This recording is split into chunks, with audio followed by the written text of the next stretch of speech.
नमस्कार, हमारा नाम है समरीन और आपने देखना शुरू कर दिया है लाइव सिटीज। देखिए, इस वक्त की बड़ी खबर शराबबंदी से जुड़ी हुई है। बड़ी बात यह है कि बिहार सरकार को एक बार फिर से बड़ा झटका लग गया है। मामला सुप्रीम कोर्ट भी पहुंचा था, लेकिन वहां से भी बिहार सरकार को कोई राहत नहीं मिली है। तो ऐसे में अब बड़ा सवाल उठता है कि आखिर पूरी खबर क्या है। तो सब कुछ हम आपको इस वीडियो में बताएंगे। तो एक बार फिर से इस मुद्दे पर सीधी बातचीत करने के लिए हमारे साथ पटना हाई कोर्ट के जाने माने एडवोकेट देव प्रकाश जी हैं। सबसे पहले बहुत शुक्रिया बातचीत के जी, लिए। धन्यवाद। जी, सबसे पहले वकील साहब, हम आपसे जानना चाहेंगे कि पूरी खबर क्या है, माजरा क्या है। देखिए, सबसे पहले तो ये मामला शराबबंदी से जुड़ा हुआ नहीं है। हम्म। ये मामला शराबबंदी कानून से जुड़ा हुआ है। जी। जुड़ा हुआ ये है कि शराबबंदी कानून में है कि जिस गाड़ी में शराब की बोतलें मिलेगी हम्म। या उससे ट्रांसपोर्टेशन आदि होगा या ऐसा लगेगा ट्रांसपोर्टेशन के काम में आता है, वैसे गाड़ी को सीज कर लिया जाएगा, जब्त कर लिया जाएगा। जब्त करने के बाद बिहार सरकार ने एक नियमावली बना दी है। उस नियमावली में है कि जिनकी गाड़ी पकड़ा गई है वो गाड़ी को के वहाँ जा कर के इंश्योरेंस वैल्यू का 10% जमा कर दें तो उनकी गाड़ी को छोड़ दी जाएगी, प्रथम बार अगर है तो। हम्म। कानून तो बड़ा अच्छा बन गया, तरीके से सब नियमावली भी बन गई। यह भी है कि अगर कोई आदमी टर्न अप नहीं करते हैं नोटिस देने के बाद, नोटिस के बारे में उस नियमावली में बिहार सरकार कानून में स्पष्ट लिखा हुआ है कि नोटिस कैसे दिया जाए, किस ढंग से नोटिस सर्व किया जाए, सब कुछ ब्यौरेवार लिखा हुआ है। लेकिन नोटिस के सिस्टम को इसलिए नहीं दिया जाता है, ये एक बहुत बड़ा रैकेट चल रहा है यहाँ पर। रैकेट चल रहा है। रैकेट चल रहा है। अच्छा। रैकेट क्या चल रहा है, हमने देखा, इसी केस में मैंने देखा है, सर्वे रिपोर्ट मैंने देखा था। आप सुनिएगा, जमीन हिल जाएगी आपके सामने की। जी, ऐसा क्या हो रहा है? सर्वेयर साहब एक प्राइवेट सर्वेयर है, जबकि हाँ। ऑलरेडी डिस्ट्रिक्ट ट्रांसपोर्ट ऑफिस में सरकारी सर्वेयर भी होते हैं। हम्म। प्राइवेट सर्वेयर को बुला करके सर्वे कराना, वो भी जहाँ जब्ती हो रही है और नीलामी हो रही है और राज्य सरकार के पदाधिकारी कर रहे हैं, तो बिना कोई पर्पस के तो नहीं कर रहे होंगे। बिल्कुल बिल्कुल। जब आपके पास सरकारी सर्वेयर ऑलरेडी है तो निजी सर्वेयर से क्यों कराते हैं सर्वे? इसलिए कराते हैं कि बहुत बड़ा उसमें रैकेट क्रिएट करना है। स्कॉर्पियो गाड़ी 40,000, स्कॉर्पियो गाड़ी 40,000। सर्वे का वैल्यूएशन है। जी। ट्रक का दाम 2 लाख रुपया, अच्छा। बस का दाम 2 लाख रुपया, हम्म। मोटरसाइकिल 1,000 से 2,000 रुपया। मोटरसाइकिल 1,000 से 2,000 जी, में। उतना में साइकिल भी नहीं मिलेगा आपको। जी। मैंने एक लिस्ट हमारे पास है, हाँ। सरकार ने ही दिया है, वो मैंने देखा था हम्म। उस केस में। तो ये तो सरकार के साथ भी धोखा है ना, बिल्कुल, बड़ा फर्जीवाड़ा है। बड़ा फर्जीवाड़ा है। जबकि जी। सरकार ने कानून में लिख रखा है हम्म। कि इंश्योरेंस वैल्यू में जो वैल्यू दिया हुआ है, इंश्योरेंस में डिप्रिसिएटेड वैल्यू रहता है, उस वैल्यू को ही वैल्यू माने, उसके आधार पर ही फाइन का जो दंड की राशि होगी वही होगी। नीलामी का भी नियम बनाए हुए हैं। नीलामी के नियम में लिखा हुआ है कि नीलामी 1 नोटिस, 2 नोटिस, 3 नोटिस देकर उसके बाद करना है। नीलामी में एक ऑलरेडी कानून है कि नीलामी जब भी किसी चीज की होती है, एक रिजर्व प्राइस की जाती है। अगर मान लीजिए किसी चीज का दाम 10 लाख रुपया है तो रिजर्व प्राइस 6-7 लाख रुपए से कम नहीं होगा उसका। लेकिन यहाँ रिजर्व प्राइस का भी कोई सिस्टम नहीं है। मान लीजिए ठीक है, इंश्योरेंस पर गाड़ी नहीं बिकी, 1 नोटिस निकला, 2 नोटिस निकला, नहीं बिक रही है, तो उसको ऐसा किया जा सकता है कि उस पर रिजर्व प्राइस करके बेचे। तो यह सिस्टम भी नहीं है, जबकि ये सब सिंपल कानून है। जो सब्जी बाजार समिति में सब्जी बिकती है, कभी गए होंगे बाजार समिति अगर, तो वहां भी रिजर्व प्राइस होता है। जो लेमैन आदमी बेचते हैं उनको भी नीलामी नीलामी तो बहुत सिंपल चीज है। नीलामी को बहुत किताब से पढ़ने की जरूरत भी नहीं। वो इसलिए किया जाता है, ये गाड़ियां औने पौने बिकती हैं और उसके बाद ये गाड़ियां खरीदते कौन है? एक गैंग बना हुआ है उसके लिए, वही गाड़ी खरीदती है। वो सब लोगों को ले दे करके अपना सिस्टम सब चाक चौबंद इलीगल काम में उसका इस्तेमाल किया जाता है। चाक चौबंद करके गाड़ी निकलती है। और वो गाड़ी सप्लाई किसको होती है? वही जो दारू वाला धंधा करते हैं ना, जो उसमें क्या है कि ना वो रजिस्ट्रेशन कराते हैं, ना उसका ओनरशिप ट्रांसफर कराते हैं। कुछ लोग जो प्राइवेट परचेजर उसमें वो कराते होंगे। अधिकतर गाड़ी ऐसे ही उसी जो गाड़ी नीलामी का पेपर लेकर के उस गाड़ी को जब 2000 10,000 में 2000 मोटरसाइकिल लेगा तो कौन काम करेगा, कौन आदमी भला आदमी लेने के लिए जा रहा है। या 40,000 में मान लीजिए कि स्कॉर्पियो लेगा और 1 लाख रुपया में इनोवा लेगा तो क्या करेगा उस गाड़ी का लेकर के, यही सब काम करेगा। तो ये वर्चुअली ये कर क्या रहा है, शराबबंदी कानून का ऑलरेडी उल्लंघन तो वही वहीं पर है। क्योंकि इस धंधे को बढ़ाने में बहुत बड़ा काम है, गाड़ी का रैकेट है ये। तो मैंने जब इस केस को पढ़ा था तो मुझको इसका थोड़ा स्मेल लगा था कि मामला कुछ गड़बड़ है इसमें। मैंने पटना हाईकोर्ट के सामने इस बात को भली भांति तरीके से रखा। बॉम्बे का एक व्यापारी है, उसने उसका ट्रक था और ट्रक उसका कोई जितनी भी ट्रक चलती है तो ट्रक भाड़े पर चलती है। जैसे जितना कमर्शियल हाउस है, शॉप है, मॉल है, वहाँ दुकानें सब भाड़े, कोई दुकान खोल के अपने नहीं दुकान चलाता है, उसे भाड़े का ट्रक भाड़े पर चलेगा। तो जो भाड़े पर चलेगा तो जीविका है उसकी, वो किसी किसी ट्रांसपोर्ट कंपनी देता है, किसी तरह का माल अपना लेके जाइए आप। नॉर्मली उसको कहीं महीने में पैसा मिलता है, कुछ लोगों को डेली भी मिलता है, सिस्टम अपना अलग अलग। तो गाड़ी मालिक को पता भी नहीं चलता, क्योंकि महीना 2 महीना में गाड़ी 3 महीना में गाड़ी करके भाड़ा देता है। गाड़ी उसकी आई सीतामढ़ी, गाड़ी जब कोई घुसी होगी तो बिहार सरकार में एंट्री पॉइंट है। जब वहाँ गाड़ी राजस्थान से चली है तो गाड़ी 3-4 एंट्री पॉइंट है। तो कहीं दारू तो सब जगह बिल्टी में कहीं देखा होगा कि भाई तो उसका जो ये जो जीएसटी का स्लिप होता है, ईवे बिल होता है, उसमें लिखा होगा कौन सा माल। बिल्कुल जी। सब जगह चेकिंग भी बॉर्डर पर होती है। तो उस पर गाड़ी आ गई, कहीं चेकिंग हुई, इसका मतलब वो माल नहीं था। अब वो गाड़ी चलती सीतामढ़ी जाती है, सीतामढ़ी में अनलोड करती है माल, वहां से लौटती है तो वैशाली पातेपुर में कहा गया कि उस गाड़ी की कैपेसिटी है, कंटेनर गाड़ी थी, उसकी कैपेसिटी है 20,000 लीटर की। उसमें 350 लीटर कहीं दारू किनारे में कहीं रखा हुआ था, और ड्राइवर रखा, खलासी रखा, या किसी लोकल मिसक्रिएंट ने रख दिया कि हमारा इतना सामान है, लेके चलो, तुमको रात चलने नहीं देंगे। जो बाहर का जो ड्राइवर आता है, जो गाड़ी चलाता है, वो तो कमजोर, एक ड्राइवर एक खलासी है, उतना 50 लाख और करोड़ का माल लेके चल रहा है, उसको तो कोई कहेगा, जब पुलिस के ऊपर हमला कर देता है ये लोग, तो कहेगा इतना माल रखो नहीं तुमको पकड़ लेंगे। तो ये अब संभावना हम बता रहे हैं। तो उसमें क्या हुआ, उस गाड़ी को पकड़ लिया। इस बीच में गाड़ी का जो वहाँ सब मालिक थे, ओरिजिनल मालिक, उनकी वाइफ बीमार पड़ गई और उनकी वाइफ का देहांत भी हो गया बीमारी से। तो वो होश में नहीं रहे। 6-7-8 महीने के बाद जब उन्होंने गाड़ी पता करना शुरू किया तो कहाँ है मेरी गाड़ी? उनको मालूम हुआ कि महुआ बिहार में कोई जगह है, तो उनको महुआ मिल ही नहीं रहा था। तो खोजते खोजते कहीं घपते हुए, मैं बॉम्बे किसी काम से गया हुआ, तो एक चार्टर अकाउंटेंट ने कहा भाई एक आदमी गाड़ी बिहार में पकड़ा गई, उसको मिल नहीं रहा है, कहाँ है नहीं है, और बिहार का थोड़ा सा बाहर हवा पानी भी कुछ और दिया हुआ है, तो डर से नहीं आना चाह रहा था, कहीं जाए वो जो गैंग है वो पकड़ लेगा। तो यहाँ भी जब वो आदमी आया तो पातेपुर नहीं जाना चाह रहा था वो, कि कहाँ पर है। तो कहा सर हम वहाँ गए भी तो डर से नहीं बताया कि हम ही गाड़ी का मालिक, यानी और फोटो वोटो खींच के वहां से चला आया।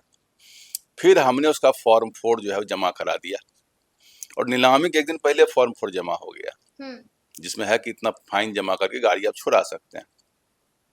उसको इग्नोर कर दिया गया, फॉर्म 4 को सरकार के लोगों ने इग्नोर कर दिया, नीलामी कर दी गई, 2,10,000 कुछ में गाड़ी उसकी बेच दी गई, कंटेनर उतनी बड़ी गाड़ी बिक गई।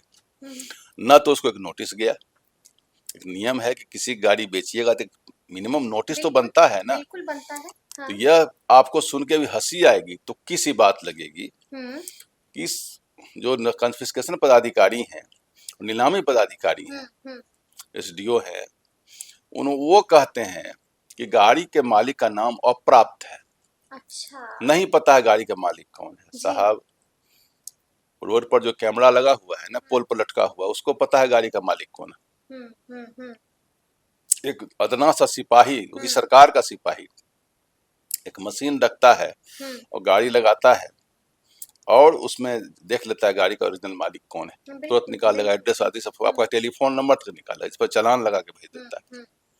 और तो और अभी एक वाहन ऐप निकला हुआ है, मोबाइल पर डाउनलोड कर लीजिए और आप उसमें गाड़ी का नंबर डाल दीजिए और गाड़ी का मालिक का नाम पता लग जाएगा। इतना सिंपल सा चीज। अब सुनिए सरकारी कार्रवाई जी। उन्होंने वैशाली डीटीओ को भेजा कि गाड़ी का मालिक का नाम बताइए, जैसे मुगल साम्राज्य जमाने में काम कर रहे थे। वैशाली वाले ने कैसे रिपोर्ट आया भी नहीं, वो मान लीजिए चिट्ठी, उन्होंने फॉर्मेलिटी किया, एक रिपोर्ट दिया तो रिपोर्ट आया भी नहीं।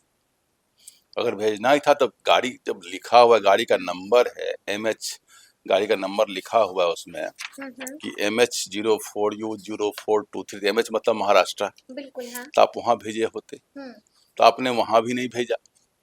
और आपने कहा एक हमने नीचे डेली अखबार में एक निकलवा दिया नोटिस, मैंने एक खाना पूरी होता है ना, खाना पूर्ति के लिए एक नोटिस निकाल दिया।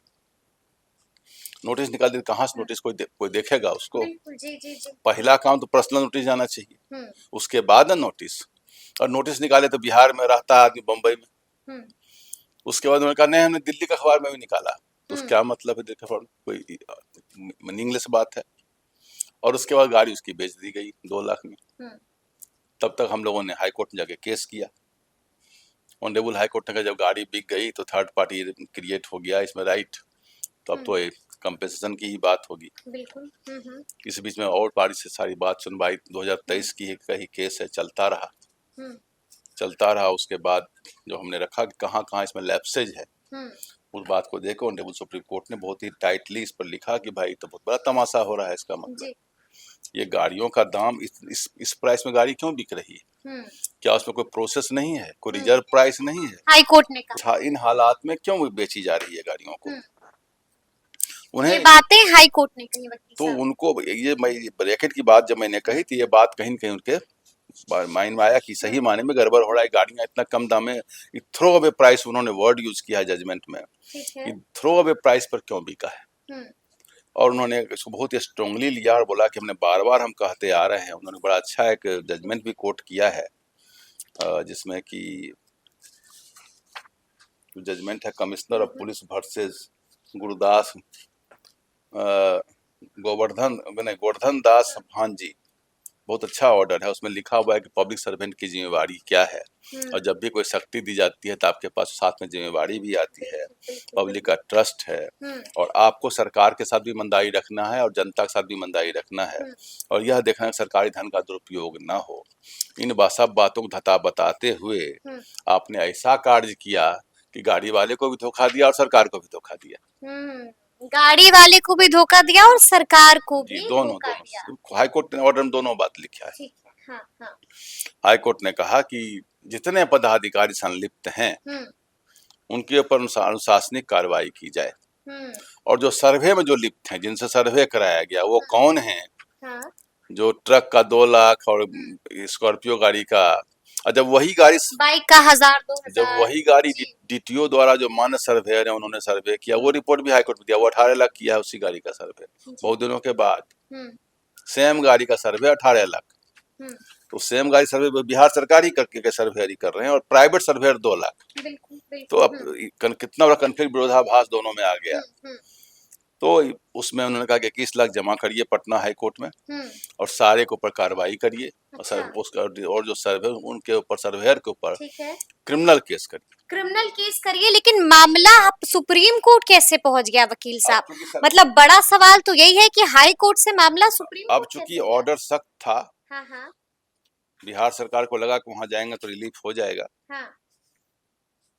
और बहुत लोग इसमें एक्टिवेट भी थे। लेकिन बाद में सरकार पूरे एक्शन में आ गई। सरकार इसलिए पूरे एक्शन में आ गई कि सरकार ने वहां पर गैंग तो इसको मैनेज कर लेता, रैकेट तो मैनेज कर, लेकिन मैनेज नहीं कर पाए। सरकार नॉर्मली लगा कि ऑर्डर के विरुद्ध में सुप्रीम कोर्ट जाते हैं। सुप्रीम कोर्ट गए, सुप्रीम कोर्ट ने विदाउट कोई notice at the threshold dismiss कर दिया केस को। यानी कि सुप्रीम कोर्ट से भी बिहार सरकार को राहत नहीं मिली, बल्कि झटका ही लग गया। तो सुप्रीम कोर्ट ने तो कहा कि भाई ये तो ट्रक तो ऐसे भी जीविका के लिए गाड़ी होती है, किसी की गाड़ी ऐसे कैसे बेच दीजिएगा बिना नोटिस के? सरकार ने अपना भी तो पक्ष वहां पर रखा होगा ना, क्या कहा था सरकार ने? सरकार ने कहा कि हमारी गाड़ी, ऑर्डर बहुत सख्त कर दिया कि हम लोग नीलामी किया, ये प्रोसेस हमने किया। उस पर ऑनरेबल सुप्रीम कोर्ट ने कि भाई भाड़े की गाड़ी है, किसी की जीविका की गाड़ी है, और इस गाड़ी को आपने बेच दिया, बिना नोटिस के बेच दिया। इसी पर तो ऑनरेबल हाई कोर्ट ने एक्शन लिया है।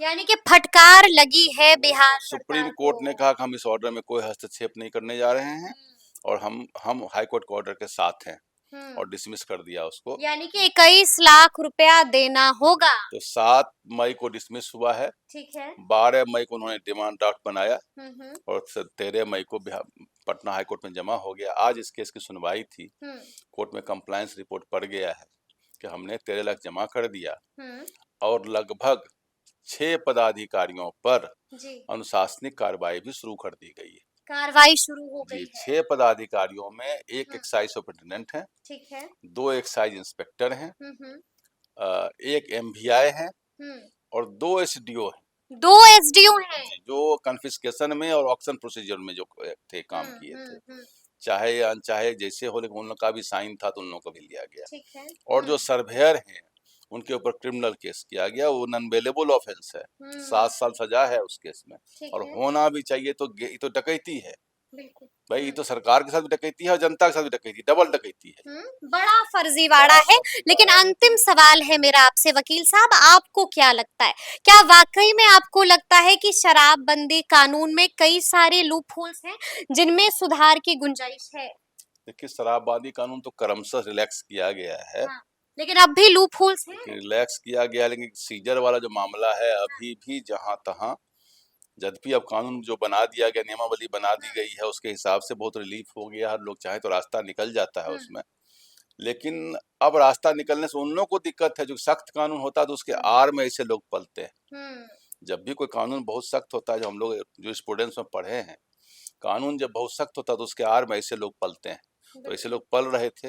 अब सरकार भी जागरूक हो गई है, हमें लगता है इसी को कहीं कहीं सब चेक कर लिया जाएगा।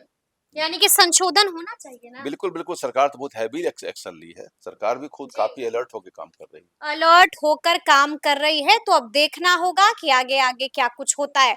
तो फिर ये पूरी खबर, पूरी जानकारी आपको कैसी लगी है, कमेंट करके हमें जरूर बताइएगा। तो ऐसे तमाम अपडेट्स के लिए बिल्कुल ऐसे ही हमारे साथ बने रहिएगा और देखते रहिएगा लाइव सिटीज। बहुत शुक्रिया।